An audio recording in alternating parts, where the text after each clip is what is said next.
Hi, I'm Zibby Owens, the creator and host of the award-winning podcast that you're listening to right now. Thank you so much, called Moms Don't Have Time to Read Books.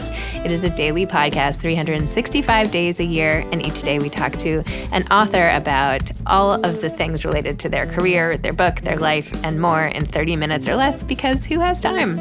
I am now an author myself, although I wasn't when I started this podcast, and you can get my new memoir, Bookends, a memoir of love, loss, and literature, wherever books are sold starting July 1st, and my children's book, Princess Charming. You can learn more about me at zibbyowens.com, but really you're here to learn more about the authors, and that is what we're going to do. Also, be sure to check out all the other podcasts in the Zcast Podcast Network. You can learn more at zcastnetwork.com and definitely check out those shows as well. I hope you'll all check out the all-new Zibby Mag, Zibby-Mag, the literary lifestyle destination with essays, book news, a lit lifestyle feature, and even some classes. Check it out, zibbymag.com. Catie Marron is the author of Becoming a Gardener, What Reading and Digging Taught Me About Living. Catie is the creator and editor of 2 anthologies on the value and significance of urban public spaces, City Squares, 18 writers on the spirit and significance of squares around the world, and City Parks, Public Places, and Private Thoughts. She is a trustee and chair emeritus of the New York Public Library, where she was chairman of the board. Marron is also a trustee of Friends of the High Line, where she was also board chair and a trustee of the Metropolitan Museum of Art and the Doris Duke Charitable Foundation. She was previously an editor for Vogue. Welcome, Catie. Thanks so much for coming on Moms Don't Have Time to Read Books. Can you hold up your book just for me to see? It's so beautiful. I'll post a little clip of this, but Becoming a Gardener might be the most beautiful book. It could have just been, I'm actually totally curious as to why you formatted it this way, but it is so beautiful because it could have easily just been a memoir of sorts, a memoir in gardening, a la Dominique Browning, but instead it has the most beautiful illustrations and photographs and everything. So anyway, welcome and congratulations on this beautiful book. Thank you. Thank you very much. And what I'd love to say to you is congratulations to you, because your book, Bookends, is something I enjoyed so much. I read it in 2 nights, and I am not a fast reader, unlike I think you. And I just savored it. I savored the story. I appreciated your openness and your honesty. I just really loved it. And I also loved your love of books and how far back that goes. And there's a story in my book that's rather similar to that, but I love that, and I will always think of you as the book messenger. Oh, so really, bravo to you. Really, bravo. Well, that is really nice and made my day completely. Thank you. Thank you for saying that. It's always nice to be able to connect through our stories. Like, it's so neat. I write my story, you read it, you write your story, I read it. It's like a fast forward of a whole relationship. It's really neat. Yeah, well, and also, obviously, we're both from New York. I didn't grow up in New York. I did move to New York City in college. So hearing all of those bits and pieces, too, was fun. Oh, that's amazing. Well, okay. Tell everybody, you moved out of New York. You found this house in Connecticut. You were going to make a garden, and then the pandemic hit, and now all of a sudden it's a book. So tell the whole story. Okay. Yes. I would say several years ago, our family really fell upon this house in Connecticut, which had amazing land, and it was a really nice house. So we decided, thinking about future generations, our 2 children having children and all of that, it would be a great house for that. And we decided to buy it. We definitely made it our own, very much so. There were some big differences. And yet somehow I felt like I was living in the previous owner, their house. And that was a rather uncomfortable feeling for me.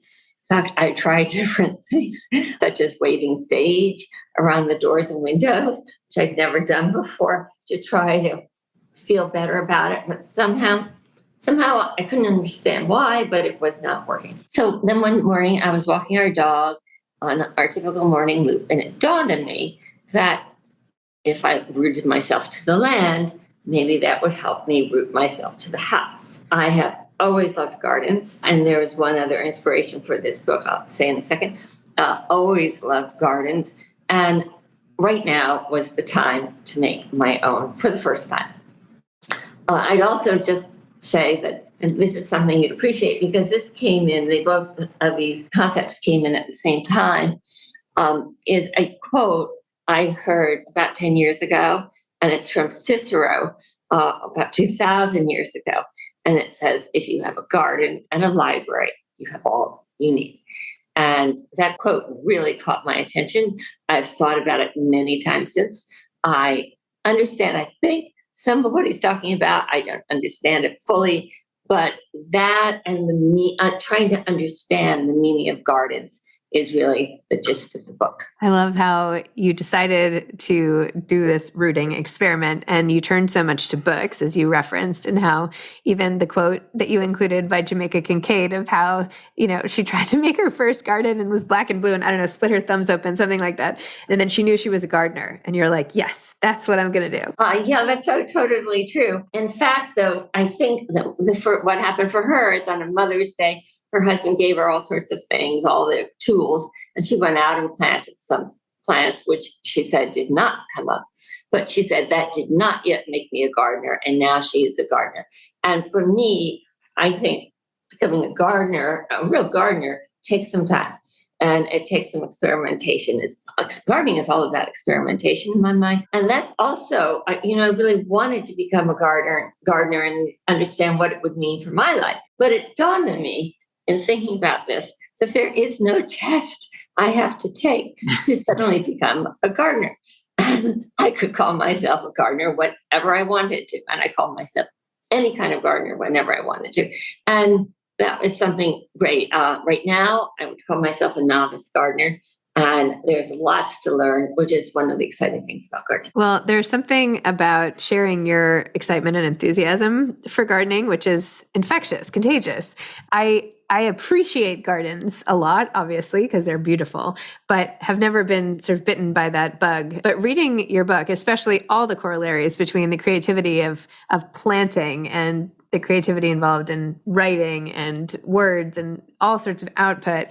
And even that you laid out like a set amount of time where you're like, I'm going to garden in this amount of time and I could get it done. Like, it seems like somehow an achievable goal, right? That you could actually, even no matter how small, a little piece of land or a pot or whatever, make a huge difference and have things last beyond you, which I think is, perhaps at the heart of a lot of things that we do subconsciously. Tell me a little bit more about falling in love with this, or what the challenges were and what you say to people who want to get into gardening now. I'd say the challenges were really learning how to plant, how deep should I put a seed, that kind of thing. And I had two wonderful hands-on mentors to teach me, Catherine Schiavone, a very talented young landscape designer, and Gabe Parise, who knows a lot about vegetables. I am particularly interested in vegetables. I love the fact that this house was in Connecticut, and I wanted to somehow tie it in to colonial times, and vegetables were important to me. 18 months, I think, was a fair amount. The idea was to design it, plant it over 6 months, and then have 12 months, a full year, to watch the first plant cycle. I'll say one thing that I look back on. I am still a New Yorker by life. That's where we live. And I don't imagine myself living there full time. My daughter, on the other hand, really loves it and possibly could live there full time. Anyway, I was very naive to think that I could have made that garden, which is 48 by 54 feet. And, to the extent that it was, if I didn't live there full time. And during the pandemic, we escaped to that house and lived there, isolated there. And that was, in its way, a phenomenal experience. It was really a saving grace for the garden. It made the book, I think, many times better. And not only did it help me to plant and understand the garden, but it really helped me to understand nature. And I think one main reason people garden is to get in touch with nature. As Thoreau says, we are really made of the same elements. And E.O. Wilson will talk about a concept he discovered in the 1980s, that people not only need connection and relationships with people, but they need them with nature and animals. And I really do believe in that. And certainly, I think Michael Pollan's quote is the endlessly engrossing ways a person can connect with the earth. So that was, that was very helpful. But I have one big piece of advice out of all of this, which is to start small. I started bigger than I would have otherwise. And in fact, I'm shrinking the garden so I can tackle it more easily. But I really mean it. Don't bite off more than you could chew, because it's hard at first. It takes learning, it takes experimentation, and you don't want to have so much work to do that it loses its fun. That's true. That's good life advice on all fronts. Did you know starting your garden that it was going to be a book? No, not initially, but soon, because then I did propose the idea to a wonderful publisher, Jonathan Burnham, who runs now Harper Books, and I'd done 2 other books for Harper. So I thought about it for that reason. And he liked the idea, which was great. So, I got the contract, and it was time really about the same time that you start planting. And that's what happened. Wow. Was it always going to be such a visual delight? When you had your proposal and everything, was it intended to be like the larger shape and with so many beautiful watercolors and photographs and all of that? Or were you ever thinking of it as a straight sort of memoir about becoming a gardener? Very visual by nature. And one of the other 2 books had that same sort of mix of text and photos. Gardens do need to be seen, I think, to be understood. So in that sense, I think there was always going to be visuals. It was fun because Jonathan and I, in debating whether to do this book, decided we would go to bookstores. He lived downtown, I lived uptown. And so he went down here, and I've moved downtown. And I first went to this charming bookshop called Kitchen Arts and Letters on Lexington Avenue in the 90s. It's been there for, I don't know, 70 years or something. It feels like it hasn't changed. The people there are very nice. And I picked up a book, A Danish Chef, and I was so struck by the watercolors. And so I took that to Jonathan when we had our first meeting about it. And he loved watercolors just as much as I did. The company that did them is called All the Way to Paris. It's run by 2 women. And it took a while. They were hard to track down. I think we were in Japan at the time, but they were just hard to track down. But I'm so glad I persevered and love the mix of the photos. And I should also add Bill Branowitz, who was introduced to me by Liz Sullivan, an editor at Harper, is a really talented photographer. I think he captures the light in an amazing way, but he's also a super nice man. So after your deep dive into books about gardening, what did you take away that those of us who have not read all those books haven't gotten? I would take away first that it was really fun to try something new and learning something new really from scratch. I was exciting. I realized since I've loved gardens, I've always gone to see gardens whenever we travel. And we did have a small garden somewhere else that I asked someone to help do, because I didn't have a clue. But I actually found I knew tidbits here and there more than I thought, but still, it was totally learning something new. And I think that's something I guess I'd like to impart, which is, it doesn't have to be gardening, it can be anything, but the idea of learning something new. And the other is the fact that being closer to nature does enhance your life. It enhances my life as I walk down the street, because I suddenly become more observant. The writer Penelope Lively calls it having gardener's eyes. And I see plants in ways I hadn't. I identify plants in ways I hadn't. And so it just enhances my everyday experience. And putting some seeds in the ground and watching them come up is really, really satisfying. So I have read, as you know, a lot about what the writers say about gardens. And I have realized it's really quite true. That's wonderful. So can you back up and explain your love of books and when you started writing your own books, how you got involved with the library, which I know we've both been involved in, the New York Public Library? How did this all happen? I suppose my love of books started when I was young. I thought of you and your story about Charlotte's Web. in your book because I had a similar story about the secret garden in mine. I didn't use a flashlight when I got under the cover. Somehow, I don't know why I was able to see it. I think it was daytime. But anyway, I loved that book. And it was books really that introduced me to gardening. Many people, by the way, who are gardeners have this gardening gene, and particularly in England, and it often, oddly enough, jumps a generation. So it might be a grandparent who has a garden. But we did not have gardens in our family. So for me, learning about gardens really came out of books, and it came out of visiting gardens. And I've just always admired writing and writers. In the other two books, really what I did was assemble writers who wrote on a specific topic. So this is the first book I wrote myself. And I just so appreciate what writers do. I really admire it. And it changes life. There's so much that can be said through writers.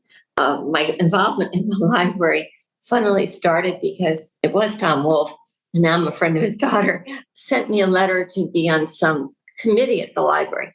And I didn't really read the letter, and I just sort of tossed it, figuring it was just whatever, yet another standard kind of fundraising letter and something like that. And they did follow up and asked me. And I thought, well, thank goodness they followed up because, it really did change my life. And I started to be on that council. And then I don't know why, really, for whatever reasons, was asked to join the board. So I did that. At that point, I was distinctly the youngest member of the board. And it was very exciting. And I did various things. And then, again, it was a surprise when they asked me to chair the board. But that was the most rewarding work experience I've ever had. How so? Felt like I was making a difference in various ways. I thought it was always wonderful when Paula Clare and I and Catherine Dunn, for instance, and others would go to a branch library, which had a renovation, and see it in action. Because sometimes you work in the abstract, and it was working with the people of all sorts. There was wide range, and I just enjoyed that so much. In fact, I really enjoyed writing this book. It was hard, and I realized I'm not a writer. I really don't want to be in the quiet of writing all the time. I don't plan on writing another book. I just feel like I need people around more or doing something with people. And I just really enjoy working on a project with people for the same goal. Interesting. You could do like a group. Could you have a co-writer or something? We'll see. So aside from the solitary aspect, although you were writing during COVID too, which I'm sure made it even more acute what was going on, but did you feel rejuvenated, or do you feel like you got meaning maybe you wouldn't have paused to get out of the gardening experience by writing about it? Sort of like being that extra layer of observation? Yeah, and I think a lot really comes from the research with the writers. Mm-hmm. And there are so many quotes of the writers, their advice that are woven throughout the narrative that enhanced my knowledge dramatically. And I think writing about it certainly helped me to understand. It certainly helped me to understand the meaning of a garden. So yes, I'd say it did. That's wonderful. Okay, so if you're not planning on writing another book, but you are planning on continuing to garden, it sounds, in a smaller section, what else comes after this book? And is there anything on your wish list for why you wanted to write this book that you haven't done yet that is still on your list? That's a really interesting question. I'm one of those people who really has to work in some way. And I keep thinking that all these things that I've done are great, but then, they finish and then I have to start something new. And this time I really want to start something that will last for the long haul, as I say it. And what has always interested me is farming. And what I am thinking of is, it's rather ambitious, I suppose, but trying to find land and create farms, which are farmed actually, in my mind, by refugees. So it could be a lot, there are a lot of different groups where it could be farmed, and they would be paid. And, the produce or whatever would be going for them. And whatever the excess would be either sold or given to food banks or whatever. But that is my interest. And I'm right now, finally really feeling I have a good amount of time to really devote to it. I have a couple of wonderful friends who are willing to help me, and Cheryl Efron being one, Kim Ellenman being another. And so, it's again something that I'll be working on with people and how rewarding that is. Wow, that's wonderful. Amazing. Do you have any advice for aspiring authors? Simply try. It's what other people say. Put something on paper. At one point, the editor had said to me, just write one chapter or write one section. So I did. I wrote it on roses, and I really thought it was pretty terrible and sort of tucked it away. And for whatever reasons, let's say 7-8 months later, we were talking about it, and she said something. I said, all right, I'll show it to you. And she loved it. Basically in the book as I wrote it. And so you never do know. Your writing, I would wager anyone's writing is better than you think. And there's a ton of editing that goes into this. I edited this book again and again and again and again. And when I was doing the book on city squares, I was working with a writer who would send me draft number 18. And she just kept going. And I understand that. So it doesn't really matter what you put down at first. It's the editing.